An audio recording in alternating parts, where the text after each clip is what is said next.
আজ 10 মহাবিদ্যার অষ্টম রূপ দেবী মাতঙ্গী, যে দেবী নিষিদ্ধের মাঝেও জাগিয়ে তোলে জ্ঞান। তিনি রাজ সিংহাসনের দেবী নন, তিনি সেই শক্তির দেবী যাকে সমাজ আড়াল করে রাখে, অপবিত্র বলে দূরে সরিয়ে দেয়, কিন্তু সত্যিকারের জ্ঞান সেখানেই লুকিয়ে থাকে। দেবী মাতঙ্গী হলেন শব্দের অধিষ্ঠাত্রী।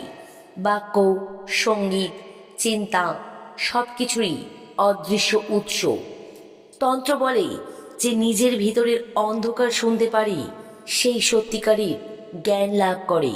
তাই তাকে বলা হয় ফরবিডেন উইজডমের দেবী।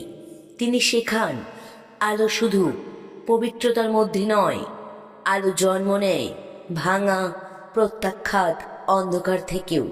দেবী মাতঙ্গী যে নীরবতার ভিতরেও শুনতে পান মহাবিশ্বের এক গোপন সত্য, মহাবিশ্বের এক গোপন শব্দ।